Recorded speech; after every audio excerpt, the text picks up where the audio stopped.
8212 BCE, the Veda, or Vedic hymns, are a set of religious hymns that were introduced into the societies of Earth. They came forward in spoken tradition, memorized from generation to generation. The hymn to the dawn child includes an idea called the cycle of the physical universe. The creation, growth, conservation, decay and death or destruction of energy and matter in a space. These cycles produce time. The same set of hymns describes the theory of evolution. Here is a tremendous body of knowledge which contains a great deal of spiritual truth.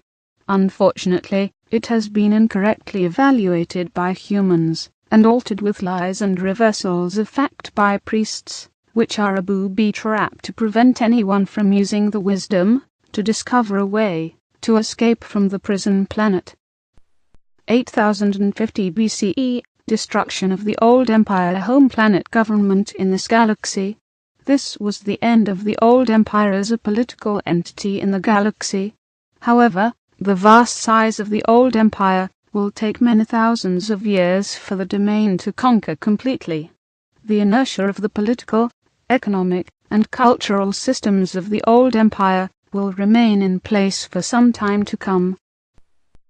However, remnants of the old empire space fleet in the solar system of Earth were finally destroyed in 1230 AD. In addition to operatives of the old empire who run the Earth prison operation, there were other beings from the old empire who came to Earth. Since Earth was no longer under the control of the old empire after their defeat by the domain forces, there was no police force to control military renegades, space pirates, miners, merchants, and entrepreneurs who came to Earth to exploit the resources of the planet for personal gain, and many other nefarious reasons. For example, the history of Earth, according to the Jewish people, describes the Nephilim. Chapter 6 of the Book of Genesis describes the origin of the Nephilim. Now it came about, when men began to multiply on the face of the land, and daughters were born to them, that the sons of God saw that the daughters of men were beautiful, and they took wives for themselves, whomever they chose. The Nephilim were on the earth in those days, and also afterward, when the sons of God came into the daughters of men, and they bore children to them. Those were the mighty men who were of old, men of renown. The ancient Jewish people who wrote the history book called the Old Testament were slaves, herders and gatherers. Any modern technology, even a simple flashlight, would seem astounding and miraculous to them. They attributed any unexplainable phenomenon or technology to the workings of God. Unfortunately, this behavior is universal among all Isbis who have been given amnesia and cannot remember their own experiences, training, technology, personality, or identity. Obviously, if these were men, and they mated with Earth women, they were not sons of God. They were Isbis who inhabited biological bodies in order to take advantage of the political situation in the old empire, or simply to indulge in physical sensation. They set up small colonies of their own on Earth, beyond the reach of the police and tax authorities. Coincidentally, one of the most serious crimes an Isbi could commit in the old empire was to violate income tax regulations. Income taxes were used as a slavery mechanism and as a punishment in the old empire. The slightest error in a tax report made an Isbi untouchable, followed by imprisonment on Earth. 6750 BCE, other pyramid civilizations were set up by the old empire on Earth. These were established in Babylon, Egypt, China, and Mesoamerica. The Mesopotamian area provided service facilities, communication stations, spaceports, and stone quarry operations for these false civilizations. Ptah was the name given to the first in a succession of administrators from the old empire who represented themselves to the Earth population as divine rulers. Ptah's importance may be understood when one learns that the word Egypt is a Greek corruption of the phrase Het-Kapta, or House of the Spirit of Ptah. Ptah was nicknamed the Developer. He was a construction engineer. His high priest was given the title Great Leader of Craftsmen. Ptah was also the god of reincarnation in Egypt. He originated the opening of the mouth ceremony, which was performed by priests at funerals to release souls from their corpses. Of course, when the souls were released, they were captured, given amnesia, and returned to earth again. The so-called divine rulers who followed Ptah on earth were called NTR, meaning guardians or watchers by the Egyptians. Their symbol was the serpent, or dragon, which represented a secret priesthood of the Old Empire, called the Brothers of the Serpent. Old Empire engineers used cutting tools of highly concentrated light waves to quickly carve and excavate stone blocks. They also used force fields and spacecraft to lift and transport blocks of stone weighing hundreds or thousands of tons each. The placement on the ground of some of these structures will be found to have geodetic or astronomical significance relative to various stars in this galactic region. The buildings are crude and impractical compared to building standards on most planets. As an engineer of the domain, I can attest that makeshift structures like these would never pass inspection on a planet in the domain. Stone blocks such as those used in the pyramid civilizations can still be seen, partially excavated, in the stone quarries in the Middle East and elsewhere. Most of the structures were hastily built props, much like the false facades of a Western town on the set of a motion picture. They appear to be real and to have some use or value, however, they have no value. They have no useful purpose. The pyramids and all of the other stone monuments erected by the Old Empire could be called mystery monuments. For what reason would anyone waste so many resources to construct so many useless buildings, to create a mysterious illusion? The fact of the matter is that each one of the divine rulers were Isbis who served as operatives of the Old Empire. They were certainly not divine, although they were Isbis. 6248 BCE, the beginning of active warfare between the Domain Space Command and the surviving remnants of the Old Empire space fleet in this solar system that lasted nearly 7,500 years. It began when an installation was established in the Himalaya Mountains by a battalion of the 3,000 officers and crew members of the Domain Expeditionary Force. The installation was not fortified, as the Domain was not aware that the Old Empire maintained Earth as a prison planet. A Domain installation was attacked and destroyed by space forces of the Old Empire, who continued to operate in the solar system of Earth. Isbis of the Domain battalion were captured, taken to Mars, given amnesia, and sent back to Earth to inhabit human biological bodies. They are still on Earth. 5965 BCE, investigations into the disappearance of Domain forces in this solar system led to the discovery of Old Empire bases on Mars and elsewhere.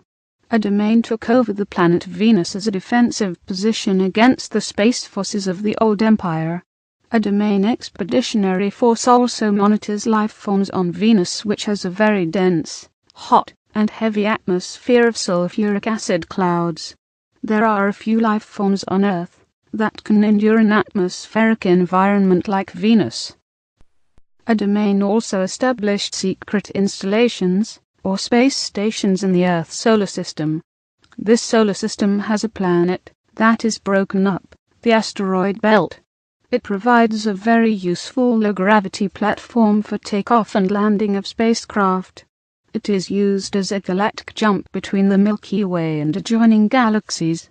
There aren't any planets at this end of the galaxy that can serve as a good galactic entering spot for incoming transport and other ships. But this broken-up planet makes a very ideal space station. As a result of our war against the Old Empire, this area of the solar system is now a valuable possession of the Domain. 3450, 3100 BCE, the intervention into the affairs on Earth by the Old Empire operatives, or divine gods, was disrupted at this time by the Domain forces. They were forced to replace themselves with human rulers. The first dynasty of human pharaohs who united Upper and Lower Egypt began with the rule of a pharaoh who, coincidentally, was named Men. He established the capital city called Mennefer, the beauty of men in Egypt. This started the first succession of 10 human pharaohs, and a period of 350 years of chaos that followed in the administrative ranks of the Old Empire. 3200 BCE, as I mentioned earlier, Earth was under attack between the Domain and the Old Empire forces during this period. Of course, this does not make any sense to archaeologists or historians on Earth, because the Egyptian period is a space opera era period. Since Earth historians have amnesia, they assume that this was only a religious period. Further, because the technology and civilizations installed on Earth during this period were prepackaged, they did not evolve on Earth. Of course, there is no evidence anywhere on Earth of an evolutionary transition which resulted in sophisticated mathematics, language, writing, religion, architecture, cultural traditions in Egypt or any of the pyramid civilizations. These cultures, complete with all of the details of racial body types, hairstyles, facial makeup, rituals, moral codes and so forth, just appeared as complete integrated packages. The physical evidence suggests that all evidence of the intervention of the Domain or Old Empire forces, or any other extraterrestrial activity, has been carefully cleaned up, so as not to create suspicion. The Old Empire force does not want these bees of Earth to suspect that they have been captured, transplanted to Earth and brainwashed. So, Earth historians continue to assume that Egyptian priests were not supposed to have ray guns or other technology of the Old Empire, and they suppose that there was nothing going on Earth, except some priests walking around saying Amen, which the Christians still say. 3172 BCE, layout of the astronomical grid that joins the key mining sites and astronomical buildings of the gods in the Andes Mountains such as Tiahuanaco, Cuzco, Quito, the cities of Ollantaytambo, Machu Picchu, and Buchacamac for the mining of rare metals, including tin for use in making bronze. Metals were the property of the gods, of course. A great variety of entrepreneurial mining was done on Earth at that time due to the war between the Old Empire force and the Domain. These miners did carve a few sculptures of themselves. They are seen wearing mining helmets. The Ponce Telu sculpture in the sunken courtyard of the Kalasasaya temple is a crude rendering of a stone worker using an electronic, light wave emitting stone cutter and carving tools, held in a holster. The Old Empire has also maintained mining operations on planets throughout the galaxy for a very long time. The mineral resources of Earth are now a property of the Domain. 2450 BCE, the Great Pyramid and complex of pyramids near Cairo were completed. An inscription created by the Old Empire administrators can be seen in the so-called pyramid texts. The texts say that the pyramid was built under the direction of Thoth, son of Ptah. Of course, there was never a king buried in the chamber, since the pyramids were never intended to be used as a burial chamber. The Great Pyramid was located precisely at the exact center of all of the land masses of Earth, as viewed from space. Obviously, such precise measurements require aerial perspective and a view of the land masses of Earth from space. Purely mathematical calculations of the geodetic center of the continents of Earth could not be made otherwise. Shafts were constructed inside the pyramid to align with the configuration of stars in the constellation of Orion, Canis Majora, and specifically Sirius. The shafts are also aligned to the Big Dipper, where the home planet of the Old Empire existed. Also, Anutak, Alpha Draconis and Beta Ursa Minor. These stars are each one of the key systems in the Old Empire from which bees were brought to Earth and dumped as unwanted merchandise. The configuration of all the pyramids of the Giza Plateau was intended to create a mirror image on Earth of the solar system and certain constellations within the Old Empire. 2181 BCE, Min, became the god of fertility of Egypt. The Isbi, also known as Pan, was also a Greek god. Pan was an Isbi who somehow managed to escape from the old empire amnesia system. 2160, 2040 BCE, one of the results of the intensifying battle between the domain forces and the old empire forces was that the control of the divine rulers was broken at this time. They finally left Egypt and returned to the heavens, so to speak, in defeat. Human beings took over the ruling rulers' pharaohs. The first human pharaoh moved the capital city of Egypt from Memphis to Heracleopolis. 1500 BCE, this is the date for the destruction of Atlantis given by the Egyptian high priests, Xenophus of Heliopolis, and Sonchus of Sais, to the Greek sage Solon. The priests of Anu recorded that the Mediterranean area was invaded by Atlantean people about this time. Of course, these people were not from the ancient continent of Atlanta, in the Atlantic Ocean, which existed more than 70,000 years earlier. These were refugees from the Minoan civilization on Crete escaping from the volcanic eruption and tidal waves of Mount Thera that destroyed their civilization. Plato's references to Atlantis were borrowed from the writings of the Greek philosopher Solon, who was given the information by the Egyptian priest who called Atlantis Keptu, which also happens to be the Egyptian name for the people of Crete. Some of the survivors of the Minoan volcanic disaster asked Egypt for help, since they were the only other civilization with high culture in the Mediterranean area at the time. 1351 BCE, 1337 BCE, a domain expeditionary force actively waged a war of religious conquest against the Egyptian mystery cult called the Priest of Amun, also known as the Old Empire Brothers of the Serpent. During this time the pharaoh Akhenaten abolished the priesthood of Amun and moved the capital of Egypt from Thebes to the new location at Amarna, at the exact geodetic center of Egypt. However, this plot to overthrow the old empire religious control was quickly spoiled. 1193 BCE, in the Near Eastern Achia, the Greeks and Trojans fought for supremacy, which ended in the destruction of Troy as the finale of the Trojan War. During this same time, war was being fought out in the space of the solar system between two forces for control of the space stations surrounding Earth. That period of 300 years was a very violent resistance to the domain forces by the remnants of the old empire forces. It did not last long, however, as it is futile to resist the domain.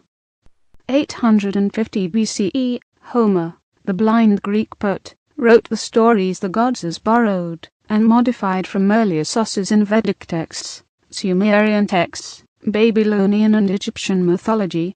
His poems, as well as many other myths of the ancient world, are very accurate descriptions of the exploits of Isbis on Earth who were able to avoid the old empire amnesia operation and operate without biological bodies. 700 BCE, the Vedic hymns were first translated in the Greek language. This was the beginning of a cultural revolution in Western civilization that transformed crude and brutal tribal cultures into democratic republics based on more reasonable conduct. 638, 559 BCE, Solon, a wise man from Greece, reported the existence of Atlantis. This was information he received from the old empire high priests, Xenophus of Heliopolis and Sonchus of Sais, with whom he studied in Egypt. 630 BCE, Zoroaster created religious practices in Persia around an Isbi called Ahura Mazda. This was yet another of the growing number of monotheistic gods put in place by operatives of the domain to displace a panoply of old empire gods. 604 BCE, Laozi, a philosopher who wrote a small book called The Way, was an Isbi of great wisdom who overcame the effects of the old empire amnesia/hypnosis machinery and escaped from Earth. His understanding of the nature of an Isbi must have been very good to accomplish this. According to the common legend, his last lifetime as a human was lived in a small village in China. He contemplated the essence of his own life Like Gautama Siddhartha, he confronted his own thoughts and past lives. In so doing, he recovered some of his own memory, ability, and immortality. As an old man, he decided to leave the village and go to the forest to depart the body. The village gatekeeper stopped him and begged him to write down his personal philosophy before leaving. Here is a small piece of advice he gave about the way he rediscovered his own spirit. He who looks will not see it. He who listens will not hear it. He who gropes will not grasp it. The formless non-entity, the motionless source of motion, the infinite essence of the spirit, is the source of life. Spirit is self. Walls form and support a room, yet the space between them is most important. A pot is formed of clay, yet the space formed therein is most useful. Action is caused by the force of nothing on something, just as the nothing of spirit is the source of all form. One suffers great afflictions because one has a body. Without a body, what afflictions could one suffer? When one cares more for the body than for his own spirit, one becomes the body and loses the way of the spirit. The self, the spirit, creates illusion. The delusion of man is that a reality is not an illusion. One who creates illusions and makes them more real than a reality follows the path of the spirit and finds the way of heaven.